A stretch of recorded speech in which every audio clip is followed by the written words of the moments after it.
Greg, Jamie, नाश्ता तैयार है। पैनकेक्स फिर से?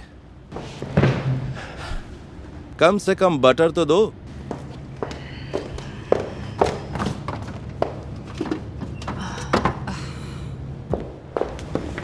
मॉम, पता है ना मैं सिरप के बिना ये नहीं खाता। सिर्फ फ्रिज में है बेटा, खुद ले सकते हो ना। नहीं, आप लाकर दे नहीं सकती क्या? लाकर दे दो ना कैथी, सिरप ही तो मांगा है।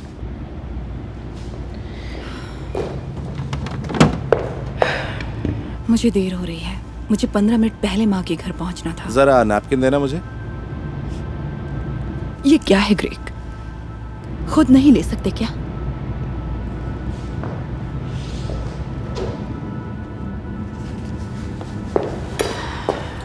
पता नहीं मेरे बिना तुम दोनों का आज क्या होगा। मैं एक बहुत बड़ी कंपनी का सीईओ हूं। तुम्हें क्या लगता है कि मैं ये मामूली काम नहीं कर पाऊंगा, या फिर एक दिन घर नहीं संभाल पाऊंगा? ये काम इतनी भी आसान नहीं है।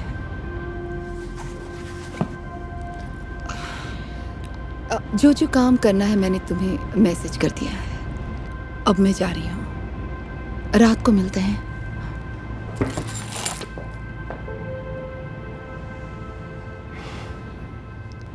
सारे मामूली काम ही तो हैं। डैड, मैं स्कूल के लिए लेट हो जाऊंगा। ओह हाँ, ओके चलो चलते हैं। 1 मिनट, पर मेरा लंच कहाँ है? मॉम मुझे रोज लंच देती हैं। ओके, अभी बना कर लाता हूँ तुम्हारे लिए। इसी के साथ डैड का काम शुरू हो गया। उन्होंने जेमी के लिए जैसे तैसे एक सैंडविच बनाया और फिर उसे स्कूल छोड़ाया। घर वापस आते हुए वो राशन ले आए और सब कुछ किचन में रख दिया, लेकिन जितना रखा उससे ज्यादा गिरा दिया। इसके बाद वो किचन में गए और बर्तनों को धोना शुरू कर दिया। जल्दबाजी में उनके हाथ से एक प्लेट गिरकर टूट गई। फिर वो बेडरूम में गए और सफाई शुरू कर दी। सोचा सबसे पहले चादर बिछा देता हूं, लेकिन ये काम उम्मीद से ज्यादा मुश्किल निकला। इसके बाद उन्होंने मॉप उठाया और पूरे फर्श को पोंछना शुरू कर दिया। फिर वो लॉन्ड्री रूम में गए और धुले हुए कपड़े ड्रायर में डाल दिए। फिर वो वापस किचन में गए। उन्हें कचरा उठाकर फेंकना था, लेकिन कचरा फेंकते फेंकते उनकी हालत पतली हो गई। आखिर वो जेमी को घर ले आए और फिर रात का खाना बनाने की तैयारियों में जुट गए। अब तक डैड काम करके बुरी तरह थक चुके थे और बेसब्री से बीवी के लौटने के इंतजार में थे। ये लो बेटा। मेरा फोक कहाँ है? ओह, लाता हूं। डैड, मैं इसे सोया सॉस के बिना नहीं खा सकता। तुम भी ना, तुम्हें पता है कहाँ रखा, जाओ खुद ले आओ। लाकर दे दो ना ग्रेग, सॉस ही तो मांगा है।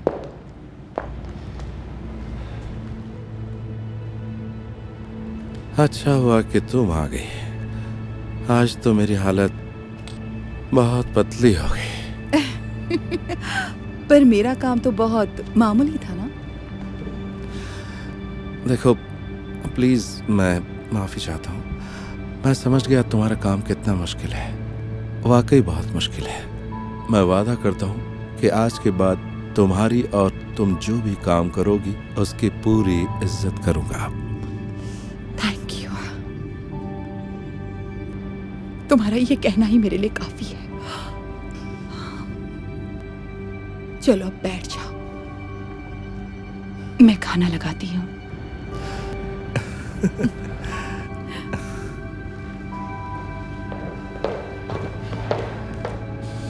मॉम सुपर वुमन है। सुनो ना, मेरे लिए जरा नैपकिन लेकर आ जाओगे? अच्छा छोड़ो, मैं खुद ले आता हूं।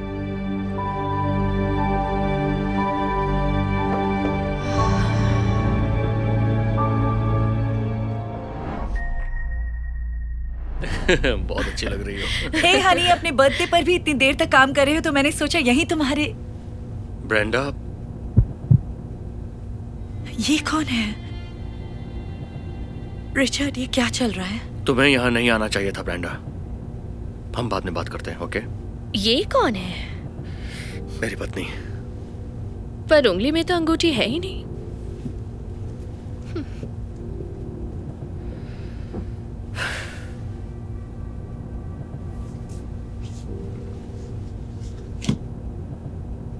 तो ये सब चल रहा है ऑफिस में, इसलिए तुम इतनी रात रात तक काम करते हो?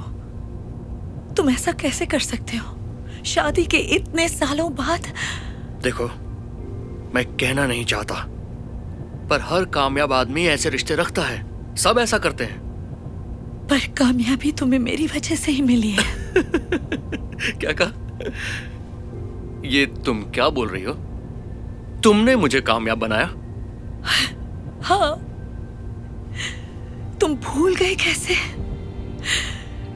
याद है जब तुम अपने बिजनेस की शुरुआत कर रहे थे, तब रात रात भर तुम्हारे साथ कौन जागता था?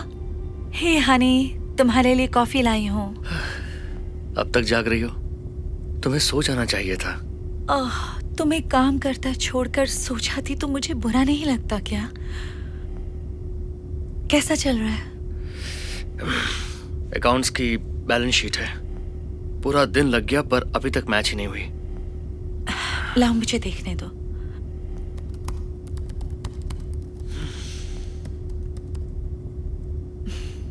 मैच हो गई? हो गई? इतनी जल्दी? और मैं कब से इसी काम में लगा हुआ था। अपनी जान के लिए कुछ भी करूंगी। तुम नहीं सोओगे तो मैं भी नहीं सोऊंगी। Thank you so much. और फिर वो टाइम भूल गए जब तुमने पैसे खत्म होने पर हार मान ली थी। एक और बिल, अब इसे कहां से भरूंगा मैं? सब खत्म, और नहीं हो पाएगा। ये बिजनेस मैं और नहीं झेल सकता। क्या? नहीं, तुम अपने सपनों को ऐसे नहीं छोड़ सकते। तो और क्या करूं? हमारे पास जितने पैसे थे सब इस बिजनेस में गंवा दिए। मुझे अब कहीं नौकरी करनी होगी।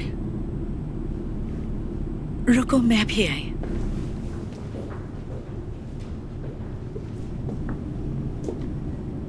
ये लो, ये तुम्हारे काम आएंगे।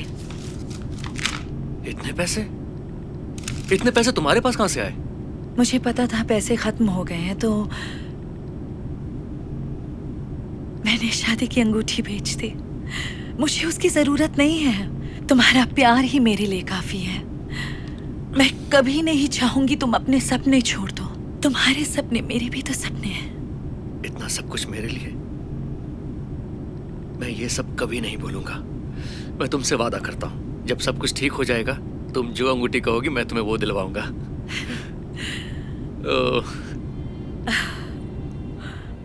अब समझ आया, मैंने अपना सब कुछ तुम्हारे लिए लुटा दिया रिचर्ड, और उसका ये सिला दे रहे हो तुम।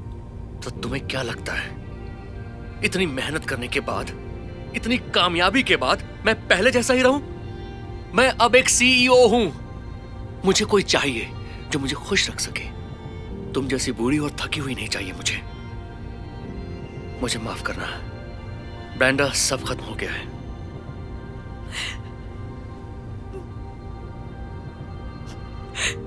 हैप्पी बर्थडे रिचर्ड,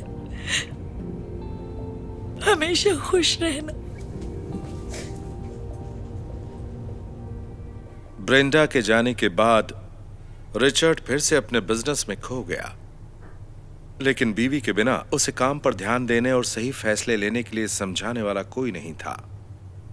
रिचर्ड की नई गर्लफ्रेंड हमेशा उसके साथ शराब और पार्टी में डूबी रहना चाहती थी। इसका असर रिचर्ड के फैसलों पर भी पड़ने लगा।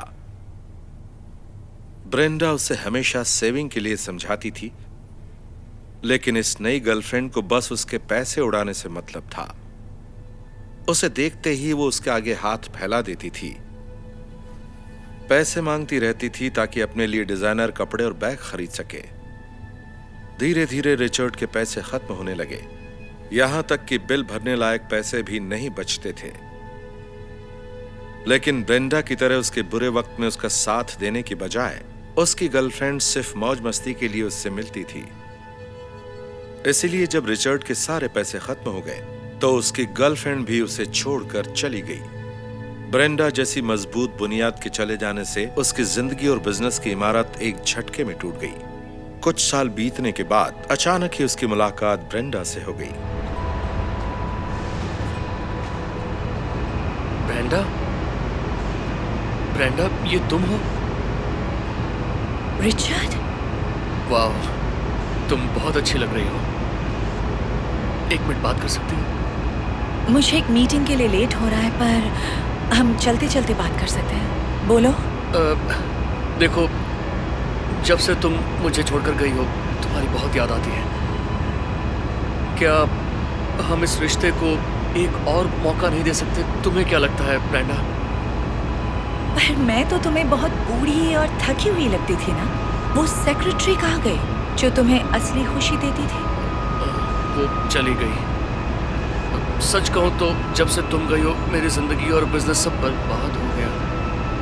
ये तुम्हारी कार है? हाँ, अभी खरीदी है। जब तुमने मुझे धोखा दिया तो मैंने अपना बिजनेस शुरू किया और आज यहाँ तक पहुँच गई। ये तो बड़ी खुशी की बात है। तो क्या लगता है तुम्हें, क्या हम फिर एक हो सकते हैं? देखो, तुम्हारी बात मुझे अच्छी लगी, पर मुझे नहीं लगता अब कुछ हो पाएगा। ब्रेंडा, तुम कितनी बदल गई हो। वेल, इतनी मेहनत और कामयाबी के बाद बदलना तो लाजमी है ना? Good luck.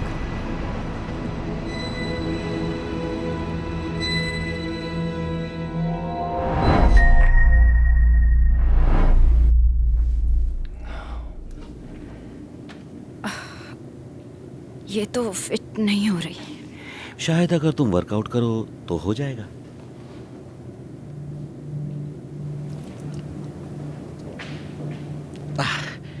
तुम्हारे स्ट्रेच मार्क्स बहुत ही भद्दे लगते हैं। इन्हें किसी तरह मिटा नहीं सकती?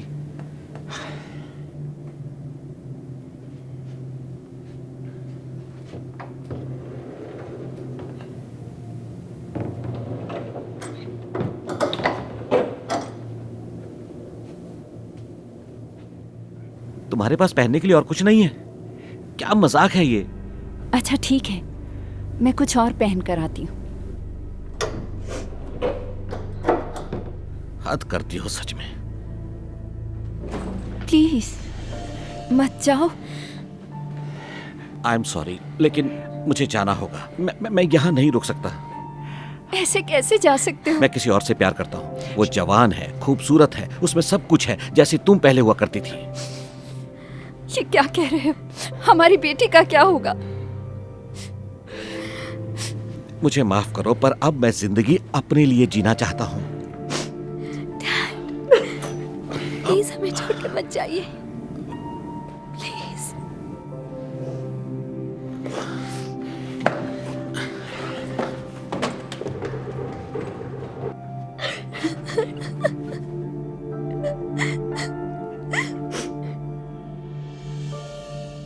हस्बैंड अपनी वाइफ को जवान गर्लफ्रेंड के लिए छोड़ देता है। उसकी वाइफ ये बर्दाश्त नहीं कर पाती है और कई दिनों तक रोती रहती है। हस्बैंड अपनी नई जवान गर्लफ्रेंड के साथ मजे में रहता है। वो शराब पीने में और पार्टीज करने में खो जाता है। वाइफ कई दिनों बाद हिम्मत जुटाकर घर से बाहर जॉगिंग के लिए निकलती है और एक्सरसाइज फिर से शुरू कर देती है। धीरे धीरे वो अपने ब्रेकअप से उबरने लगती है। इधर हस्बैंड और उसकी गर्लफ्रेंड के बीच बहस होती है क्योंकि वो एक जवान लड़के के फोटोज देखती है और एक दिन वो अपनी गर्लफ्रेंड को किसी और आदमी से बात करते हुए पकड़ लेता है। उसकी गर्लफ्रेंड एक जवान लड़के के लिए उसे छोड़कर चली जाती है। हस्बैंड गम में डूब जाता है और एक दिन अचानक उसकी अपनी एक्स वाइफ से मुलाकात होती है।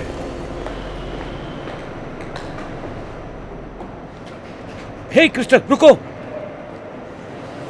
एक मिनट बेटा। हे, वाह, तुम सुंदर लग रही हो। मैं तुम्हारे बारे में ही सोचता रहता हूं। मुझे लगता है कि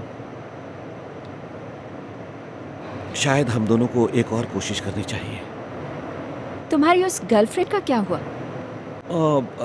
वो हमारी बात नहीं बनी और उसने मुझे किसी जवान लड़के के लिए छोड़ दिया। पर तुम पहले से बेहतर लग रही हो। इतनी खूबसूरत कैसे बनी? वो क्या है कि मेरे मोटे होने का कारण था कि मैंने खुद पर कभी ध्यान ही नहीं दिया। मैं हमेशा दूसरों का ध्यान रखने में बिजी थी। और ये स्ट्रेच मार्क्स तब आए जब मैंने हमारी बेटी को जन्म दिया, और मैं इन्हें कभी भी नहीं मिटाऊंगी। मेरे कपड़े इतने आम हुआ करते थे क्योंकि मैं पैसे बचाती थी ताकि तुम और हमारी बेटी अच्छे कपड़े पहन सकें। तो देखा तुमने, मैंने ये सब कुछ अपनी फैमिली के लिए किया। और तुम्हारे जाने के बाद मैंने खुद के लिए जीना शुरू किया। इस सब के लिए मैं तुमसे माफी मांगता हूँ।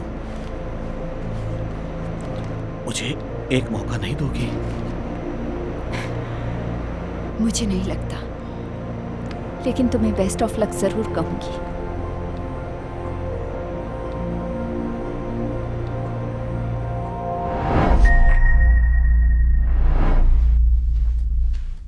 हे हनी, प्लीज ये बटन बंद करने में हेल्प करोगे? ठीक है।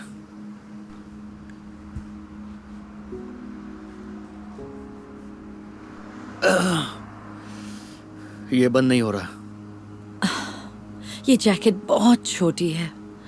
या तुम बहुत मोटी हो। अगर तुम मेरे साथ वर्कआउट करती तो ये जरूर तुम्हें फिट आ जाती।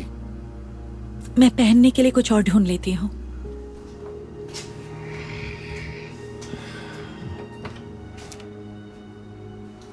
ये क्या कर रही हो?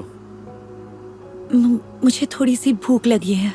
तुम ये चॉकलेट खाना चाहती हो, वो भी तब जब ये कपड़े तुम्हें फिट नहीं आ रहे हैं। मुझे ऑफिस के लिए देर हो रही है, चलते चलते खा लूंगी। तुम कभी सुनती क्यों नहीं?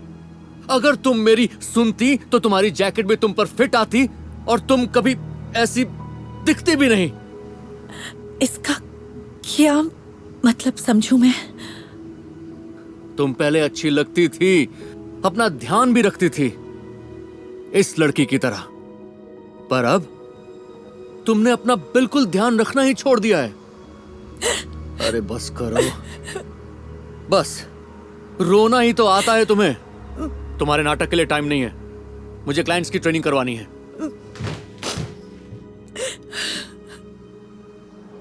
Nine, 10, very good. थैंक्स, आज अच्छी एक्सरसाइज हो गई। तुम बहुत अच्छी लग रही हो। कमर भी पतली हो गई है। क्या सच में? जैसी वेनेसा, तुम यहाँ क्या कर रही हो? सोचा था वर्कआउट करके तुम्हें सरप्राइज दूंगी, पर यहाँ तो कुछ और ही चल रहा है। तुम गलत सोच रही हो। ये कौन है जैसी? ये सिर्फ क्लाइंट है मेरी। क्या सिर्फ क्लाइंट? वाओ, कल रात जब तुम मेरे साथ थे तब तुम कुछ और ही कह रहे थे। देखो, मेरा वो मतलब नहीं था।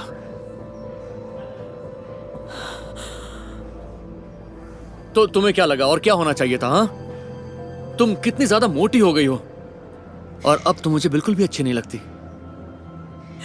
तुम ऐसा कैसे कर सकते हो, वो भी इतने सालों बाद?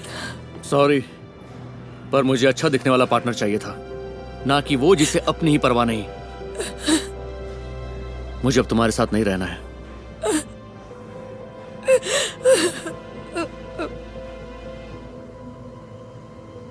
जैसी जल्द ही अपनी एक्स वाइफ को भूल गया। वो अपनी गर्लफ्रेंड के साथ खुश था और उसकी जिंदगी मजे में कट रही थी। दूसरी तरफ उसकी एक्स वाइफ वनेसा धीरे धीरे तलाक के दुख से बाहर आ गई। अब वो हर हाल में वजन कम करके पहले से भी खूबसूरत दिखना चाहती थी। एक दिन अचानक जिम पहुंचने पर जैसी देखता है कि उसकी गर्लफ्रेंड दूसरे ट्रेनर के लिए उसे धोखा दे रही थी। उसे अपनी आंखों पर यकीन नहीं हो रहा था।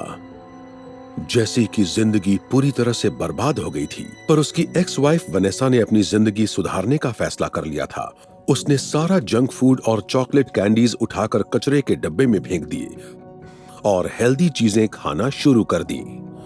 इतना ही नहीं, उसने जिम जाना और मेहनत करना शुरू कर दिया ताकि अपना वजन कम कर सके।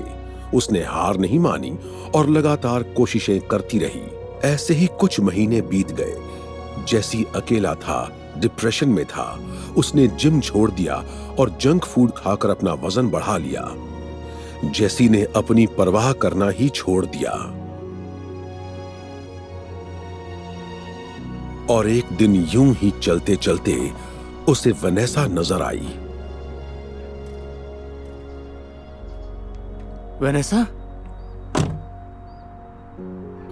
ओह माय गॉड, क्या लग रही हो तुम?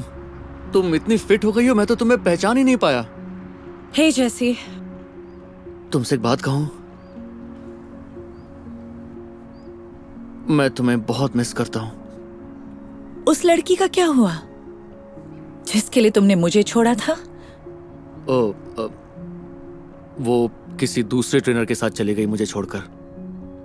खैर छोड़ो, क्या हम फिर से नई शुरुआत नहीं कर सकते? डार्लिंग, सब ठीक है ना? हाँ, सब ठीक है। माफ करना, पर अब कुछ नहीं हो सकता। वो क्या है ना, मुझे अच्छा दिखने वाला पार्टनर चाहिए, ना कि वो जिसे अपनी ही परवाह नहीं।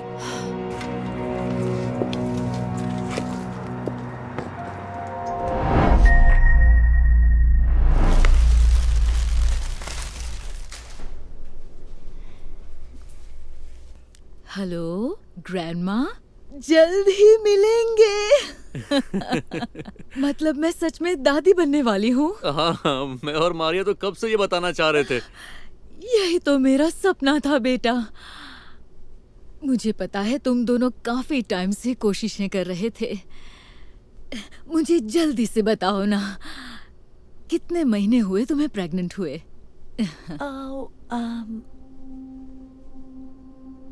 दरअसल मैं प्रेग्नेंट नहीं हूँ। क्या? ये क्या कह रही हो? मैं दादी कैसे बनूंगी जब तुम प्रेग्नेंट ही नहीं हो? वो अच्छा होगा तुम ही बता दो अनेस्टो। क्या बताना है? मुझे कुछ समझ नहीं आ रहा। तुम माँ बनने वाली हो या नहीं? हाँ, हाँ, पर बात यह है कि हम बच्चा गोद ले रहे हैं। क्या? उसका नाम मैडिसन है। वो 3 महीने की है। मेडिसिन?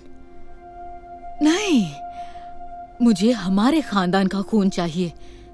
पहले तो हम भी वही चाहते थे मॉम, पर हमारा बच्चा पैदा नहीं हो सकता क्योंकि मैं जानती थी कि तुम माँ बन ही नहीं सकती, है ना? इतने सालों से मैं पोता पोती ही चाहती थी, और असली वजह मुझे अब पता चली कि ऐसा क्यों नहीं हो सकता। मामा, दादी तो आप ऐसे भी बन जाएंगी, और मॉम, फैमिली खून से नहीं प्यार से बनती है। नहीं, ऐसा नहीं है। और ये कैसी औरत है जो अपने खुद के बच्चे को जन्म नहीं दे सकती? क्या? मारिया, रुको। जाने दो उसे। ये सब कहने की क्या जरूरत थी? अर्नेस्टो, ध्यान से सुनो। तुम्हें एक मुकम्मल औरत चाहिए जो तुम्हें बच्चा दे सके। बेटा, इसे तुम्हें छोड़ना ही होगा। इसमें मारिया की कोई गलती नहीं है मामा। बात यह है कि मारिया और मैं कई सालों से बच्चे के लिए कोशिश कर रहे थे, पर हर बार प्रेगनेंसी टेस्ट करवाने पर नतीजा एक ही मिलता, नेगेटिव। हमारी उम्मीदें टूटने लगी। इसलिए हम ये जानने डॉक्टर के पास गए कि कहीं मारिया को कोई प्रॉब्लम तो नहीं। रिपोर्ट्स का इंतजार करते हुए हम काफी टेंशन में थे और फिर डॉक्टर ने हमें एक बुरी खबर दी। मारिया बच्चे पैदा करने लायक थी, लेकिन कमी मुझ में थी। इसीलिए इसमें मारिया की कोई गलती नहीं है। प्रॉब्लम उसमें नहीं, प्रॉब्लम मुझ में है। बेटा, मुझे माफ कर दो। मैं नहीं जानती थी। मैंने मारिया से कहा कि वो चाहे तो मुझे छोड़ सकती है, पर उसने कहा कि वो हमेशा मेरा साथ देगी, फिर चाहे कुछ भी हो जाए। और इसलिए हमने बच्चा गोद लेने का सोचा। मुझसे गलती हो गई बेटा। मैंने उसका दिल दुखाया।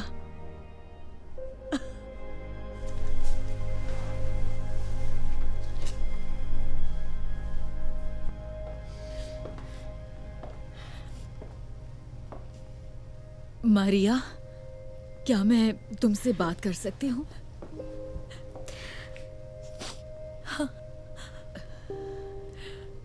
सॉरी, मैं ऐसे चली आई। नहीं, गलती मेरी है। अर्नेस्टो ने मुझे सब बता दिया है। बेटा, तुम बहुत अच्छे इंसान हो और मेरा बेटा किस्मत वाला है कि उसे तुम मिली।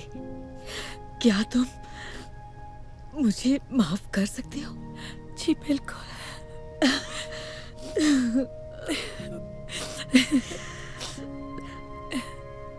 मैं मेडिसिन से मिलने के लिए बेताब हूँ।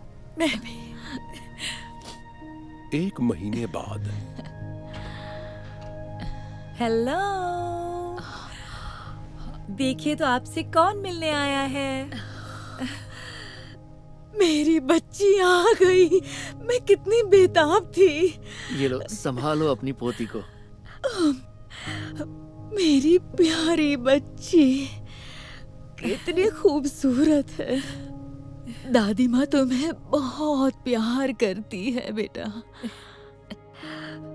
तुम सही थे। परिवार खून से नहीं, प्यार से बनता है।